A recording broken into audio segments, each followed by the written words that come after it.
Aquí comienza Cultura Viajante. Conducción Guillermo García Caliendo y Gustavo Arrieta. Producción general Fernando Crespo. Cultura Viajante. Información para el trabajador viajante vendedor de la República Argentina y su familia.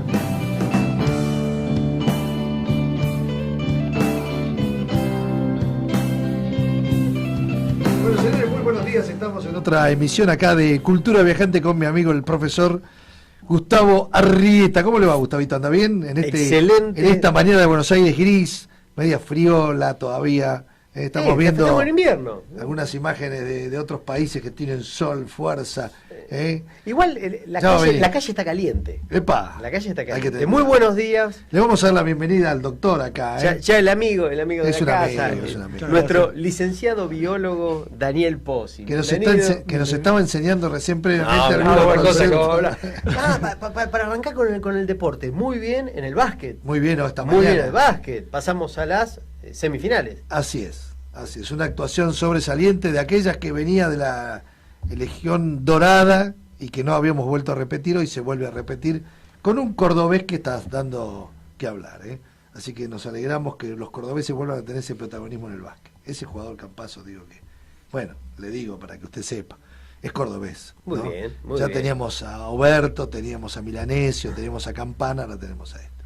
Che, este es el primer programa después del Superclásico. No, lo tuvimos el anterior que no había, que salió al aire el profesor el profesor. Ahora viene otro superclásico, pero sí, bueno, sí, pero ya es ahora el primer. La estafa que estamos viviendo los hinchas de River con los precios de la Copa Libertadores es digna del asalto a la ilusión.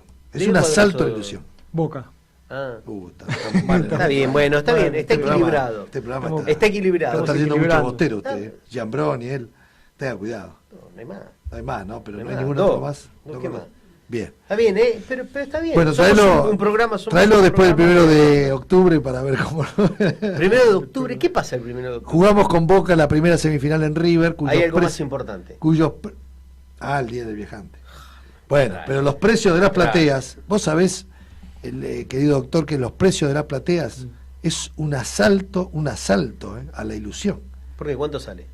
Y mira, mi hijo y yo, la platea que tenemos habitualmente, entre los dos sale 8.000 pesos. Es doloroso. O sea, un aumento del 70-80%, una cosa de locos. Ponerle un 5% más, un 10% más. Una platea 1.000 mangos. O sea, digo, esta gente cree que estamos en Nueva Jersey, en Las Vegas, viste, que vamos a ver, qué sé yo, a Holyfield contra, viste. No, es un país que está empobrecido, es una sociedad que no le alcanza el mango, es un deporte lindo, ¿cierto? El fútbol es un lindo partido, un partido interesante, pero no para que le saque los ojos a la gente. 4 lucas cada platea. En la que yo estoy, sí, que tampoco te creas que estoy en la Belgrano. Claro, estoy, viste, en un palco con champán, viste, sí. ¿No? O sea, digo, es de locos. En una Argentina cobrar una entrada a 4.000 pesos para ver un partido es de locos, viste. Y lo que pasa es que es el partido River Boca. Déjate joder. Sí, para mí también es una locura. Bueno, de vuelta, volvemos a la misma conversación que tenemos desde hace muchos años. El fútbol es un negocio. El negocio, las empresas o clubes quieren ganar plata. Sabe que si vos no llegás a fin de mes, tuve que sacar de donde sea para ir a ver el River Boca, tanto los hinchas de River como los hinchas de Boca, la van a sacar y la van a poner. Es como, viste, ese audio que recorre siempre por todos lados, que dice, no tienen para 1 kilo de carne y se compran el iPhone. Sí. Bien, o sea, esto es así. En este caso vos no querrías el iPhone, o sea, yo no estoy pidiendo un iPhone. Yo estoy pidiendo ir a ver River y Boca. Está bien, y pero te vos cobran vas a sacar como plata. si vos fueras al iPhone. Y bueno, ¿viste? pero a ver, vos vas a sacar guita donde sea y vos lo vas a ir a ver y le vas a gastar. Y si no sos vos, va a venir otro atrás. Claro, y ahí está el problema. El problema es se que la aprovechan gente, de tu pasión. Claro, que la gente da consenso cuando lo compra. Tenés si vos razón. agarrás y decís, listo, no vamos a eso, vamos a algo mucho más sencillo. Listo, el litro de leche ahora vale 150 No la compramos más. Listo, no te compro leche. Exacto. Y clavate con sé cómo lo cientos de bajás. toneladas de litro de leche. Te la clavaste, la pasteurizaste de vuelta y no la vendiste de vuelta y la tenés que volver a mandar a fábrica. van a decir, no, sí, señores, muchachos, hay que bajar el precio. Exacto. Y es lógico, es lógico. Nosotros Tenés tenemos toda el la razón. problema. Siempre, y yo no voy. Pero el que estaba queriendo tu entrada, porque vos llegaste antes, la va a decir, y yo pongo las 8 lucas. Sí, y va a decir, sí. es el único gusto que me doy. No, porque son 45, 50 mil personas que se van a dar el único gusto. ¿Y a quién le hiciste el caldo gordo? Le hiciste el caldo gordo Y bueno, ahí a está. River, a los dirigentes de River, a los Ahí dirigentes está de Boca, que hay que ver. Que lo dudo que Angelici no diga, che, si la gallina cobraron 8, yo voy a cobrar 16. No. Que le gusta el mango más que a Donofrio. Obvio. Pero aparte el periodismo, que de alguna forma está consustanciado y cómplice de muchos negocios empresarios y de muchos negocios que a veces no son santos, puso en la tapa de Olé: lo que cuesta vale. Y no es así. O sea, no tenemos que justificar el robo. No es que lo que cuesta vale. No, señores, cobren lo que debe ser, no lo que cuesta vale. Entonces, con esa excusa, y un transporte cuesta 50 o 100 pesos, y bueno, lo que cuesta vale, tenés que viajar. No. Tenés que tener un concepto social de la cosa. Perdón que nos fuimos del tema. No, pero está bien. Nos fuimos totalmente del tema. Pero bueno, pero, pobre, no, voy a hablar no, de no, otros no, temas y lo no. metemos en una Después cuestión. No, fíjate, porque Integrado. todo Pero está dejémoslo integrado. hablar a él, a ver. Al revés, todo está integrado. Con Daniel habíamos hablado en la semana que había varios temas para hablar, Sí. desde las inteligencias, que ya lo hablamos, pero él metió un tema bastante piola que tiene que ver con todo esto. A ver, ¿cuál es? Los miedos y las ansiedades. Entonces, Tengo de las todo, dos. todo tiene que ver. Tengo de las vos dos. prendés la televisión y vos ves una sociedad que está con miedos, Exacto. ¿bien? Y está muy ansiosa. Entonces, todo esto debe tener que ver con la parte biológica. Mucho. La Bueno, ahora dejamos incertidumbre, hablar vos, la- dejamos de hablar nosotros. Todo tiene que ver con todo. La incertidumbre en este momento obviamente genera ansiedad.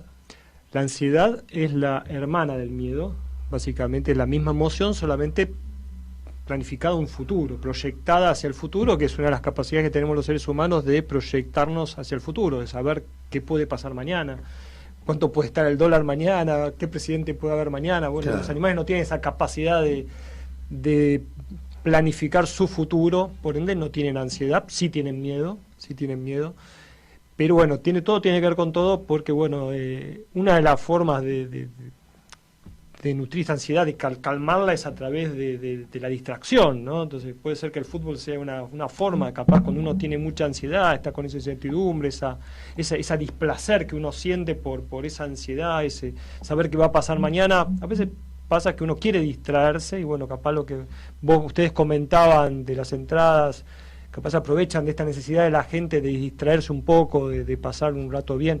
¿Qué es lo que uno compra con un estadio de fútbol, además del partido? Es una emoción, ¿no? Claro. Es una emoción positiva, pero hay emociones negativas, que es el miedo. Negativas porque da displacer, no es negativa en sí misma, porque el miedo nos protege, el miedo digamos que no es sonso, a veces puede ser exagerado, que no es lo mismo, pero no es sonso porque una persona sin miedo básicamente perdería su vida en poco tiempo, ¿no? Claro. Un chico sin miedo no tiene conciencia del peligro y seguramente, lamentablemente, podría tener un accidente porque no tienes precaución, ¿no? Ni hablar un ser primitivo, digamos, estamos hablando de una sociedad más o menos que está organizada, que medianamente tenemos protección, ¿no? Hoy no hay hay ladrones en la calle, pero no hay tigres, quizás, no sé qué es peor, pero antes había tigres. La última, el tigre la hacía así, Claro. Sí, no sé si era tan fácil, tigres, serpientes, hay un montón de, además, hasta a veces insectos que nos pueden matar, así que el animal más peligroso es el mosquito, el que más mata no es el tigre, pero bueno. Y hoy sigue matando, porque la malaria sigue haciendo estragos en el mundo. Pero bueno, no hay más tigres, no hay más leones, hay otro tipo de digamos, predadores que no son animales.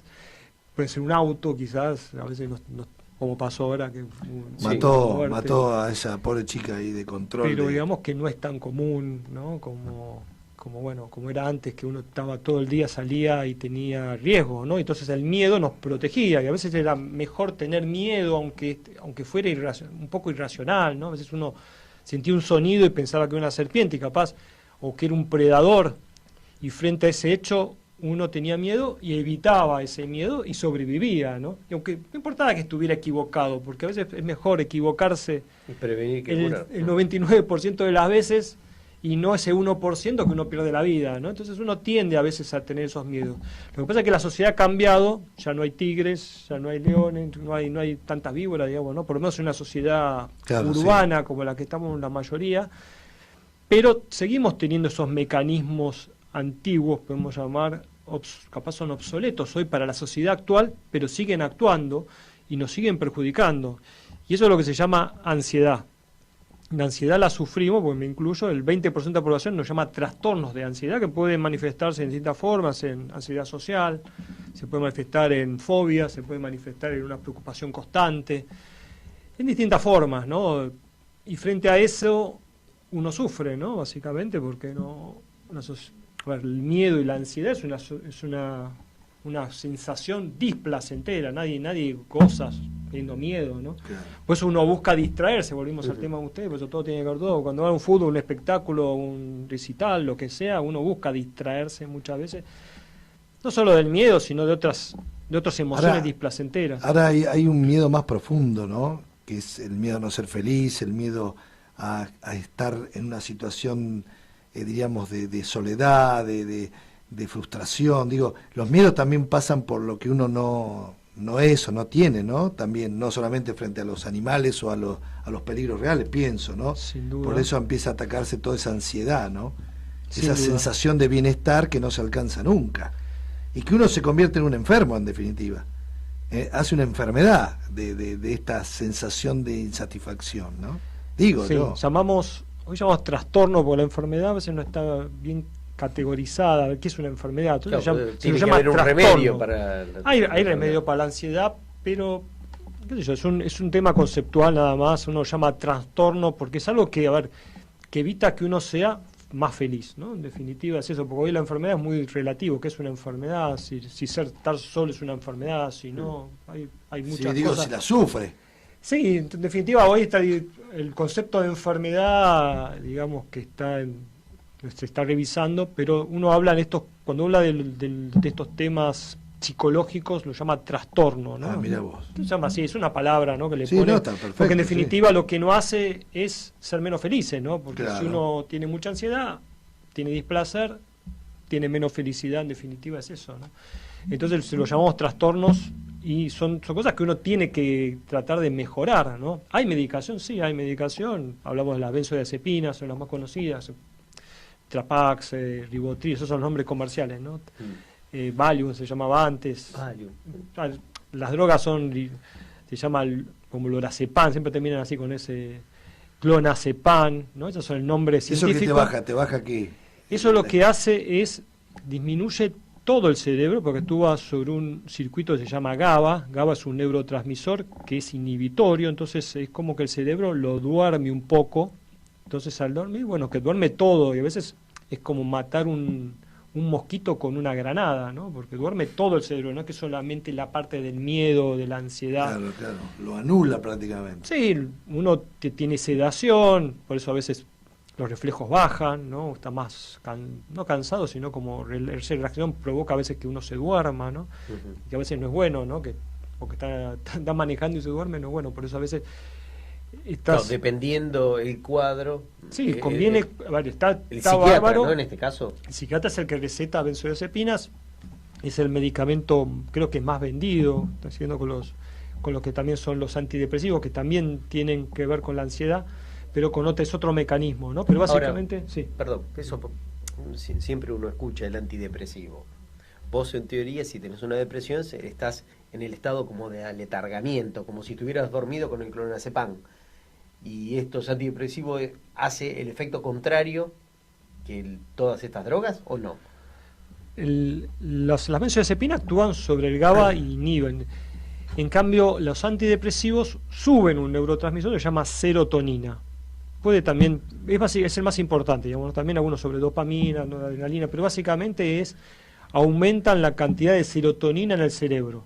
De una forma natural, ¿cómo existe la serotonina? La serotonina existe, todos tenemos serotonina, si no estaríamos muertos, básicamente, porque es un neurotransmisor importante en el cerebro. Sí. No nos despertaríamos, ¿no? Porque es una de las funciones de la serotonina, no es solamente tiene que ver con la ansiedad, tiene que ver con muchas funciones, con el apetito, con el sueño, con varias otras funciones, ¿no? Pero se ve que al aumentar la cantidad de serotonina en el cerebro, disminuye la depresión y disminuye también la ansiedad, ¿no? Por eso que los mismos ansiolíticos son antidepresivos, o antidepresivos son ansiolíticos, ¿no? O sea, llaman IRS, conocerán capaz la fluoxetina, que se llama Prozac, capaz lo conocen El más como Prozac, Prozac. Bueno, sí. Prozac fue el primero, de uno de los Hay primeros. muchos temas que le dedican al Prozac. Claro, ¿Sí? bueno, el Sí, Prozac sí, sí. es- Hay un cantante, Nacho Vegas, ¿no? Un catalán, ¿no? ¿Que le Cantante canta el de rock. Prozac? Sí, que tiene varios temas que el Prozac lo mete en el Ah, mirá montón de vos, temas. tomate sí. un Prozac. Claro, hay un libro, mejor leer Platón y no Prozac, hay un libro que habla de ese tema, pero básicamente el Prozac es la fluoxetina, es una droga que ahora hay muchas otras, digamos, han mejorado, ¿no? Primero era una primera droga, digamos, al mercado y después son como drogas similares que hacen básicamente lo mismo, pero mejorado, capaz tienen menos efectos colaterales o son más específicas. Bueno, eso las décadas, mismo los laboratorios tratan de sacar otras drogas también, porque terminan pidiendo las licencias también de las drogas originales, entonces la van mejorando. Pero bueno, eso es otra de las herramientas que tienen hoy los psiquiatras o los médicos para combatir la ansiedad. Esa tiene la diferencia que tarda en tener un efecto 14 días más o menos. No tiene dependencia como tienen los benzodiazepinas, que uno toma y tiene ese riesgo, ¿no? Si uno toma una vez, está perfecto, unos días, pero si empieza a tomar por mucho tiempo, uno termina siendo adicto, ¿no? Como Sí, muchas tenés que otras drogas. subir la dosis. Y además tiene habituación, eso que vos decís, la habituación, que tiene que subir la dosis para hacer el mismo efecto, pero además tiene adicción, que después cuando uno la saca tiene un sufrimiento claro. de no tener la autoridad, tiene sus problemas, digamos, ¿no? Acá nada es fácil. Ahora se está estudiando sobre otras drogas, que es un tema que trae mucho debate, que es sobre los cannabidoides, que son las drogas que tienen que ver, bueno, con lo conocido como marihuana. Que Está es el la Expo Cannabis ahora. Es curioso me sorprendió que hay hay- una exposición sí, en la- ahora. y bueno, 5, rural. 6, 7, sí, Expo Cannabis, digo. Sí, es Ah. raro porque está prohibido y hay una exposición, Claro, pero hay bueno, una exposición. es algo, no sé, a mí también me llamó la atención, pero el cannabis es también una droga que lo que hace, bueno, tiene dos componentes principales. Hay muchos cannabidoides en la planta de marihuana. Marihuana en realidad es una de las variedades de cannabis que tiene mucho de concentración de estos compuestos, ¿no? Hay muchísimas plantas de cannabis, ¿no? Muchos tipos de cannabis, pero esta tiene mucha concentración, por eso se la conoce como marihuana. Existe hace 2000 años que la conoce la humanidad y al día de hoy, bueno, se consume, hay un efecto, hay un tema recreativo y hay un tema médico, y a veces se confunde, ¿no? Este tema. Desde el punto de vista médico es muy eficaz para algunos tipos de epilepsia, de hecho se está recetando en Mirá muchos qué bien. países, Ujú. pero se lo confunde porque dice el efecto recreativo es otro, es más discutible, porque se vio que tiene algunos efectos nocivos a mediano o largo plazo, entre los cuales está la ansiedad, ¿no? O sea, fumarse un porrito, No, ¿eh? eso es como una decía cosa Calamaro. distinta. Es una cosa distinta. No, estamos hablando del cannabis. Está bien, pero eso me parece que es otro por otro No. lado. Por eso mismo, cuando uno dice, de la parte recreativa se fumó un porro, no es Claro. que recreativamente me unto con aceite esencial de cannabis. Estamos hablando de la parte recreativa, es Sí. el porrito, el cogollo o el paraguayo que se fumó. ¿Bien? Que dice, Sí, no pasa nada con un porrito. No, pasa. Puede pasar, mira, hay un efecto grave que puede tener, pero solamente en una persona, es que genera psicosis, ¿no? Eso es, especialmente en los chicos más jóvenes, ese es el mayor riesgo que puede tener la marihuana, es que en algunos casos donde ya hay predisposición, Sí. capaz la tendrían de toda forma esta gente en un futuro, pero capaz lo adelanta, y eso después es irreversible, porque esa persona que ya tenía esa predisposición a tener psicosis, un cuadro de esquizofrenia, por ejemplo, Ujú. haber tomado cannabis, digamos, haber fumado de la forma que sea, puede ser que desencadene, que gatille esa psicosis y le joroba la vida, digamos, porque eso después es irreversible. Pero son gente que ya tenía una predisposición, no va a O pasar sea, alguien en todo que el mundo. genéticamente no tiene una predisposición, y esto no es hacer apología de la marihuana, es menos nociva que el tabaco. La verdad es que comparar el diablo con, no sé, Con Satanás. no sé, o sea, no sé si Ah, pero comparamos yo qué es digo, mejor, qué es peor, o sea, las dos cosas son adictivas, No, las no, dos cosas son claro, Yo lo nocivas. que quería, cuando decía él del porrito, yo lo que quería decirte era que tal vez el uso medicinal no pasa por el porrito, eso quería decir yo. Sí, Si ahí- vos o sea, No creo que ningún médico te diga, fumate un porrito para acá. No, es por los pero el uso aceites. medicinal me parece que va por otro lado. Sí, a ver, la droga Hay es la algún- misma. sí. O sea, el compuesto químico se llama THC, que es tetrahidrocannabidoide, que es, Sí. es una droga, como cualquier otra. ¿Pero eso está en el porrito, está eso? Por supuesto, sí, hay, Mirá a ver, vos. hay cientos de cannabinoides, del cual justamente lo más importante del porro es que tenga esa sustancia, porque si no, es como dice, no, esto no me sirve, está muy blando. De hecho, se queja el que está acostumbrado a fumar, dice, che, esto no sirve, es de mala calidad, ¿no? Es el, Porque tiene hay poca que le dicen el concentración. paraguayo. Ah, mirá. El paraguayo, no sé, ¿Cómo uno- sabe usted? hay distintas concentraciones, ¿no? Pasa que hay dos sustancias fundamentales, o sea, digamos, hay muchas sustancias que Claro. están, esta planta como que tiene muchos cannabinoides, ¿no? Entendemos que el cannabinoide es algo interno, nosotros ya tenemos endocannabinoides internos en nuestro cerebro. Ah, mira vos.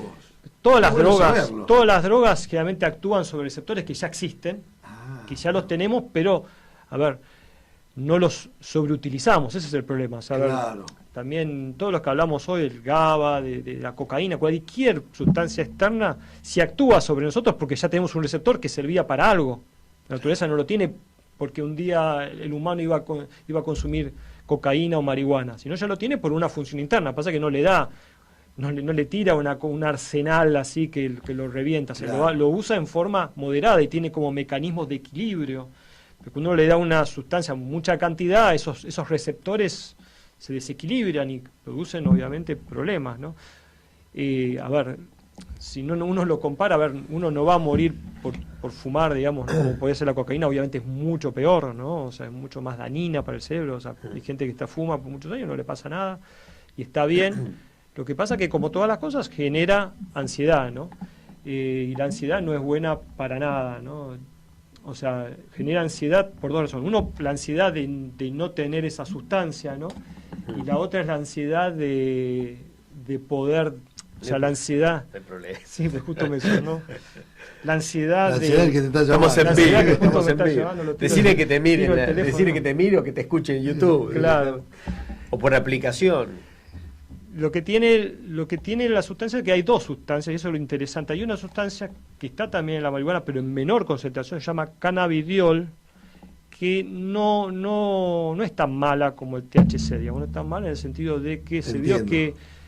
que no es tan dañina para ciertas cosas, porque el THC más generalmente se lo asocia con este tema de la psicosis cuando se da, pero gente normal con el problema de memoria a largo plazo, con crisis de ansiedad que se da en mucha gente que fuma, se le da ansiedad, curiosamente, es algo que trataría de sacar la ansiedad, cuando es mal utilizado, a veces no es el momento que fuma, capaz después, ¿no? Ujú. Capaz después, cuando no lo tiene, que da porque lo necesita, y genera ansiedad.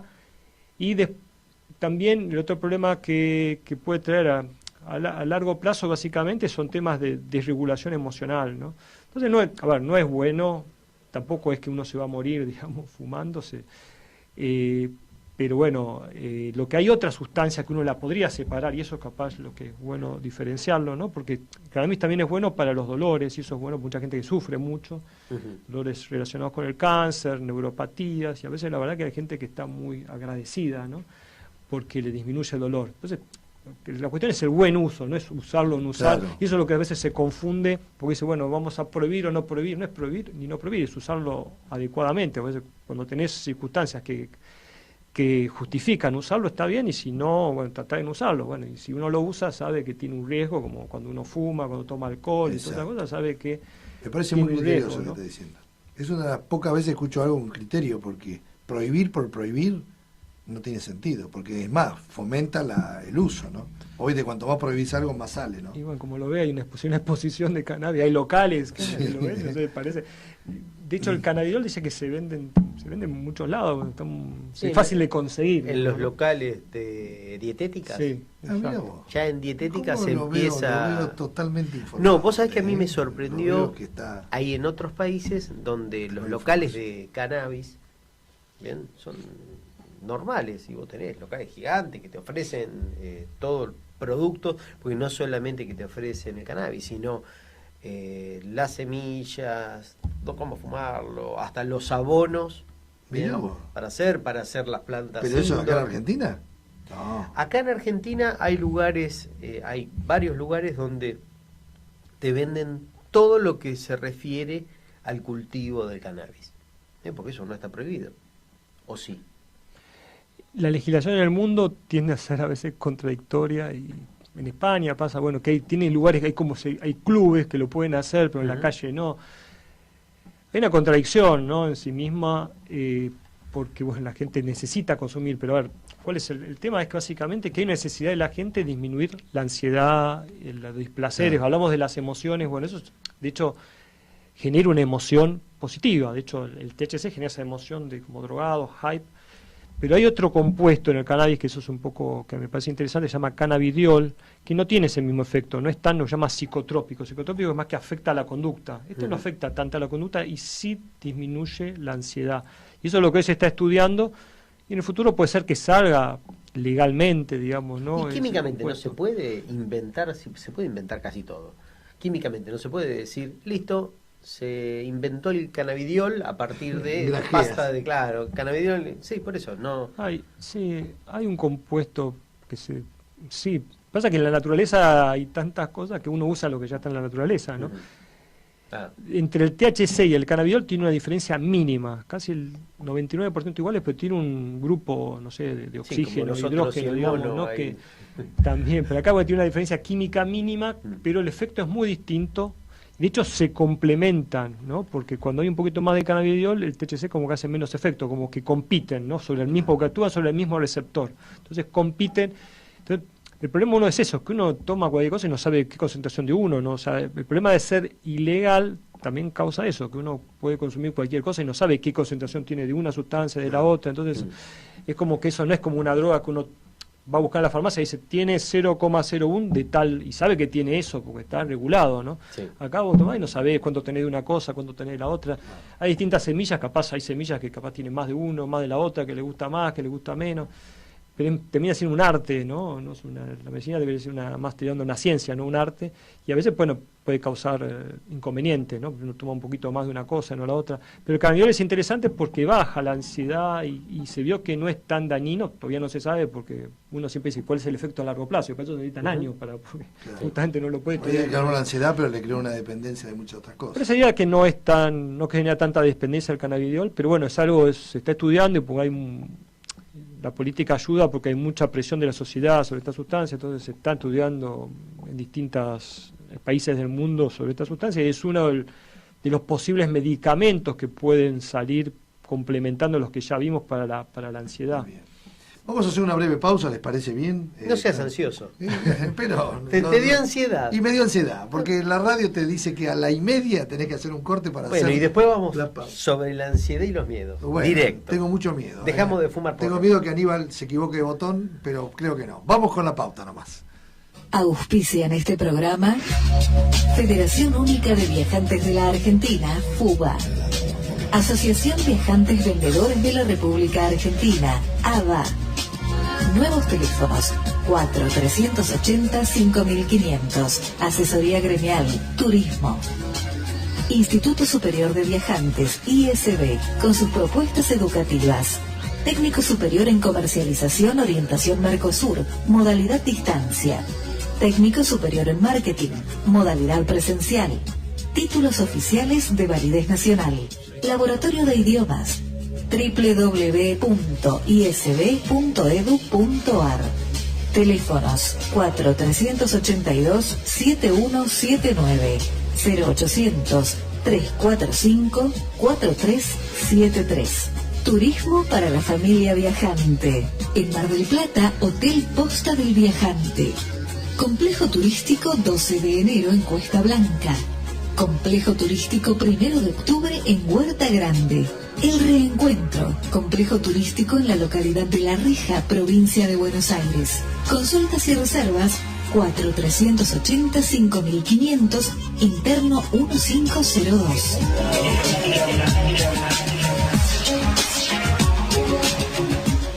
Cultura Viajante. Conducción Guillermo García Caliendo y Gustavo Arrieta.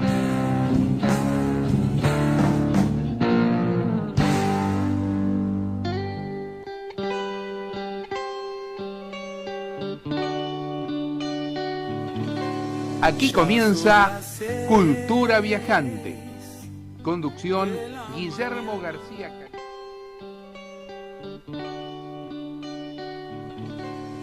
Ya son las 6 de la mañana, maldigo al reloj. Bueno, seguimos aquí en Cultura Viajante y nos estaba describiendo muy bien, con mucha exactitud, todo lo que es la ansiedad y los miedos, los cuales todos estamos en ese grupo, en mayor o menor medida, pero estamos. Nadie puede decir, yo de esto no tengo ni miedo ni ansiedad, mentira. Es así, y hay que tener en cuenta que la ansiedad no es mala en sí misma, ¿no? Porque si no tuviéramos ansiedad, no nos levantaríamos de la cama, literalmente, porque esa ansiedad nos da energía. Hay que saber controlarla y canalizarla. El tema es si no tiene mucho. El tipo que tiene una enfermedad de la depresión no tiene ansiedad. No, ahí hay otro factor cuando tiene depresión, pero la ansiedad es un motivo, puede tener ansiedad y depresión al mismo tiempo, la verdad que se da a veces, pero bueno, ahí se da otro factor, que es, bueno, hablamos de ese nivel de neurotransmisores bajo que se da en la depresión, que puede causar también ansiedad, pero bueno, ese es un caso más patológico, ¿no? Pero digamos que la ansiedad en una persona normal genera cierta motivación. O sea, las emociones, ya el nombre lo dice, emotion es movimiento, genera movimiento. Si uno no tiene emociones, cosa que ningún humano pasa, porque todos tenemos emociones positivas o negativas, todos tenemos, no nos moveríamos porque no tenemos motivación alguna para hacerlo, ¿no?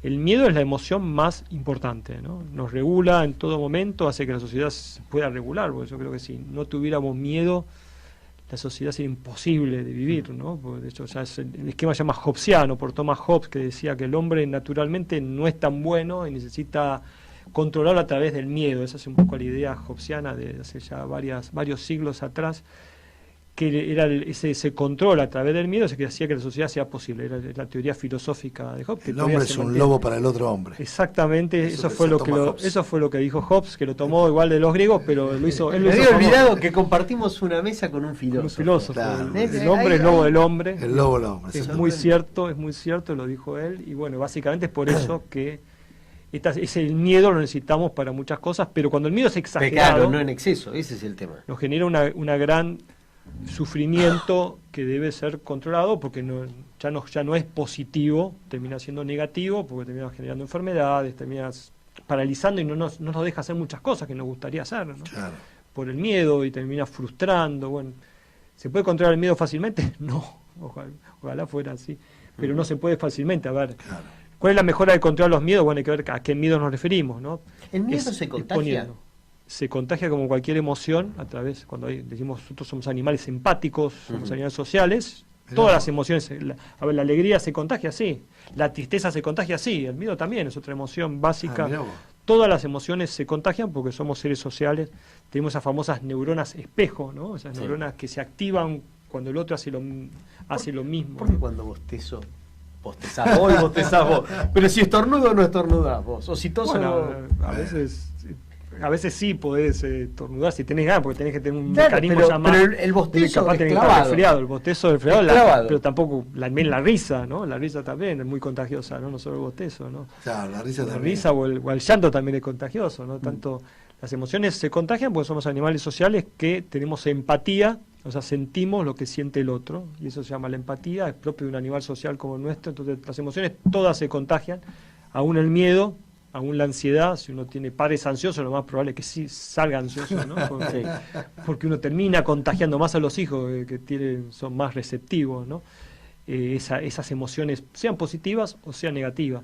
Pero la ansiedad en sí misma, lo importante es saber que no es negativa, no es que, bueno, yo tengo ansiedad, es pésimo, sino que el tema es cuando es exagerada, cuando nos limita. Y a veces llegar a niveles tal donde uno tiene miedo del miedo mismo. Mirá vos. Ya tengo miedo de tener miedo. Tengo miedo de tener miedo. Y el ataque de pánico es por ahí, ¿no? El ataque de pánico viene por ahí, y a veces uno no puede salir de su casa, no puede tener relaciones sociales normales. Bueno, llega a un estado crítico donde, bueno, ahí sí tiene que ir a un médico urgente, digamos, porque hay medicación que ayuda, después hay una terapia. Bueno, lamentablemente es algo crónico, es un estado crónico que no tiene una curación. Es que uno dice, tomo esto, a ver, la benzodiazepina puede ayudar en el momento, capaz el antidepresivo un poco por un tiempo, pero lamentablemente no tiene una cura hoy. Las terapias ayudan, sí ayudan, es discutir a veces cuál ayuda más, cuál ayuda menos, pero ayudan, pero lamentablemente es un trastorno crónico que esperemos que en el futuro no sea tan crónico. Bueno. Daniel, te hago una pregunta. Nosotros como seres humanos, un cuerpo perfecto que está preparado, está, digamos, adaptado al medio, no tiene forma de, digamos, combatir propiamente sin ninguna ayuda externa medicamentosa, no tenés forma de, digamos, curar ese miedo, curar esa ansiedad. Digamos, agarra y decir, listo, ninguna pastillita, ok. Así como estoy, ¿cómo haces vos para ponerte más ánimo?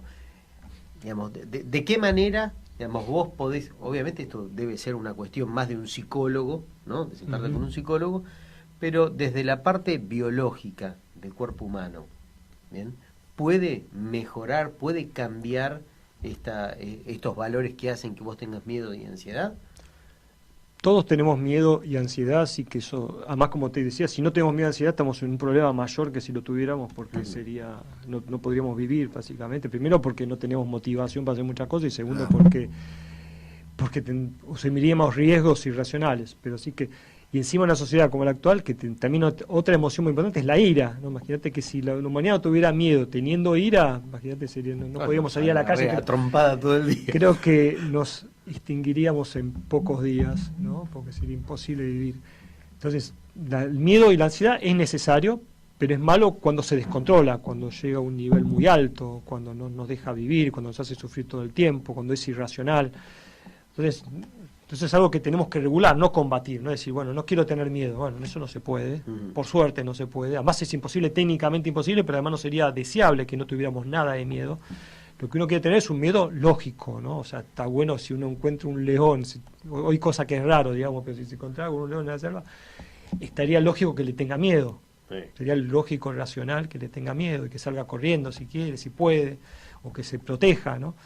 Lo ilógico sería que no le tenga miedo y se acerque y que termine muriendo, ¿no? Eso sería lo ilógico. Y una persona, digamos, una persona que tiene una, no sé si es patología, por ejemplo, un síndrome de Down, ¿no? O tiene un problema de ese estilo. ¿Pierde el miedo? ¿Tiene otros miedos?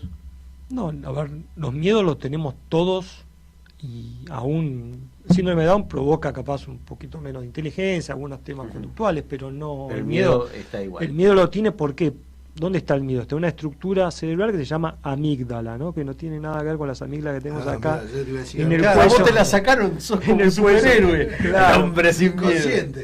La amígdala cerebral no se la pueden sacar a nadie, las que tenemos se llaman igual, es raro que el cuerpo tenga dos nombres para dos cosas, y tenga el mismo nombre para dos partes del cuerpo distintos, dos órganos distintos. No sé si se da con otro, pero probablemente sea por la forma, porque amígdala significa almendra y las dos tienen formas medio almendrada, pero no tiene ninguna relación una con la otra. La amígdala del cerebro, que también son dos, una en cada hemisferio, es el lugar del miedo. En teoría, si nos sacaran la amígdala, no tendríamos miedos nuevos, sí los miedos aprendidos seguirían existiendo. De hecho, no pasa habitualmente porque nadie le va a sacar la amígdala del cerebro, pero hubo casos excepcionales por una operación, por un accidente, por una enfermedad, se destruyó la amígdala, ¿no? Son casos muy raros, ¿no? Y en esos casos se vio que la persona perdía el miedo, tenía conductas raras, tenía ese tema de acercamiento, uno no se da cuenta, pero uno se acerca a la persona, tiene como un estipulado una distancia lógica, sí, cuando uno está en un ascensor, la parte de comodidad, ¿no? Claro, hay una distancia que porque si uno está muy, es como que está siendo atacado por el otro, está siendo incomodado, ¿no? Y perdía esa sensación, tenía conductas raras, pero lo que peor pasaba, que no podía tomar decisiones. Esta persona fue un abogado, o sea, de Estados Unidos, que tuvo, no sé, una operación, le sacaron la amígdala o las amígdalas. Pensé que había sido presidente. No, no podía tomar decisiones. Presidente sería difícil porque no puede tomar decisiones. Te pongo a hablar de lo que es la psicopatía, quizás que los políticos puede tener, que la psicopatía tiene que ver también con la regulación, pero siguiendo con este caso, sí. Esta persona no podía tomar decisiones.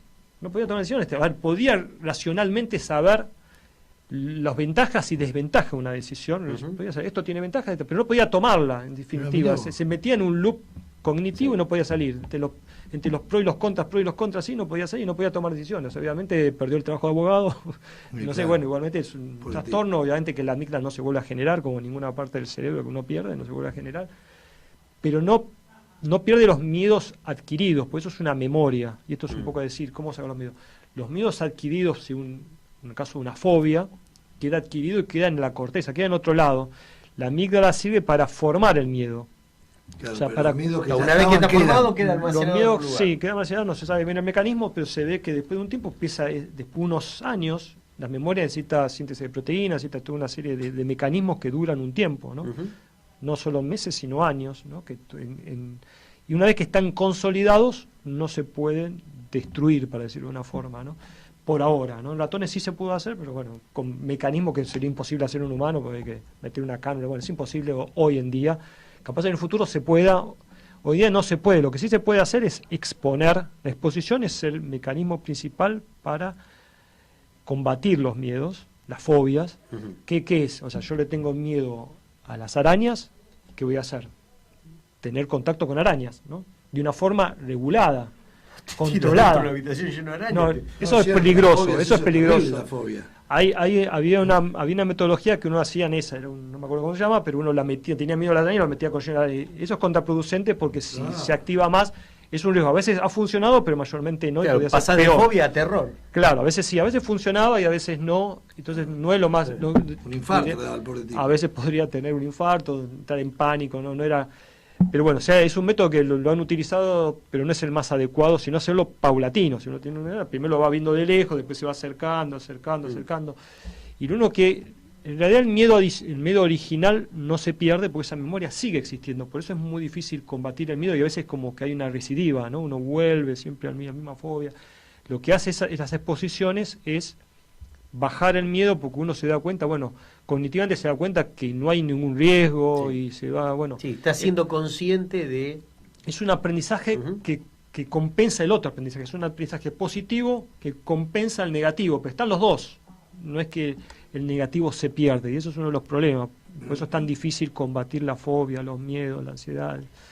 Lamentablemente, ojalá, digo, en el futuro se logremos combatir, porque hay muchísima gente que tiene un montón de trastornos, Sí. muchísimo, el porcentaje de población es enorme, con fobia, con trastorno de ansiedad, lo que se llama estrés postraumático, gente que ha ido a la guerra o que ha tenido traumas. Ustedes saben que hay dos tipos de traumas, con la T mayúscula y con la T minúscula, ¿no? Ah, ¿cómo es eso? A ver. No, la T mayúscula es un trauma muy importante, no sé, un abuso, una violación, a veces un robo, un ¿Ese intento con de T asalto. menor o No, ese T con T menor? mayúscula. Ah. Esa es la importante, ¿no? Que le puede destruir la vida de una persona. O sea, casos, generalmente cuando uno es chiquito es mucho peor, porque esas Claro. memorias son mucho más fuertes, ¿no? Claro. Con el tiempo, un adulto capaz es más difícil generar un trauma con T mayúscula, pero sí tenemos cientos de traumas con T minúscula, pequeños traumas, no sé, de un bullying en un colegio hasta, no sé, una pelea, problemas con los padres, son pequeños traumas que uno tiende a verlo con el psicólogo, pero quedan en nuestra memoria, desde el punto de vista biológico, queda la memoria, uno a veces los racionaliza, capaz se mejoran, capaz es catarsis, es hablarlo, ¿no? Pero lamentablemente, bueno, esto es una discusión entre los biólogos y los psicólogos, ¿no? Porque hay muchas ramas de la psicología que... Que veo que se pisa mucho, los temas Sí. normalmente cuando hablamos con Daniel, se pisa mucho la psicología y la biología. Sería lindo alguna vez un mano a mano entre él y Y Laura. nosotros no tenemos que ir, ni Laura- venimos. Laura y Sí, Spacarotela y él. hay Ahí algunos tenemos, dúos nosotros como para tendríamos que hacer. hablar ahí. Pero hay sería dúos para bueno hacer. un Hay punto. un debate, nosotros los biólogos, como los psiquiatras, somos organicistas, entendemos que el problema está en el órgano que es el cerebro. Claro. Psicólogos hay muchas ramas de psicología, así que hay que ver cada psicólogo qué rama tiene, desde el psicoanálisis, el famoso freudiano, con la terapia que se llama cognitivo-conductual, que es un poco más afín a la biología. Yo en principio no estoy en desacuerdo con nada, solo creo que hay cosas que funcionan mejor y otras peores, ¿no? Pero obviamente entra una discusión, porque cada uno tiene su método y tiene sus creencias. Uno habla dentro de lo que sale y yo trato de fundamentarme científicamente, que por eso soy biólogo, ¿no? El psicoanálisis no está tan fundamentado científicamente, lo cual no quiere decir que no sirva para nada, Es más empírico. es más empírico. Ujú. Hay cosas que me parece que no tienen sentido y otras que sí. Me parece cosas que dijo Freud que hoy ya de 120 años después que las dijo no tiene más sentido, porque no sé dónde las sacó, no tiene fundamento. Hay otras que fue muy interesante, el tema del inconsciente, que también hay que tener en cuenta que los miedos también pueden ser inconscientes. A veces uno puede tener miedo a cosas que no sabe por qué las tiene. Claro. Capaz tuvo un evento inconsciente que no lo lleva a la conciencia, pero hagamos que, no sé, de muy chiquito tuvo un perro que le ladró, capaz Claro. lo lastimó, después se olvidó el hecho, pero quedó inconsciente y cada vez que ve el perro le tiene una cierta sensación de aversión, ¿no? Y no sabe por qué. Bueno, esto también existe, el inconsciente, digamos, que es como el iceberg, uno tiene un piquito arriba que es el consciente y todo lo que está abajo es el inconsciente. Un biólogo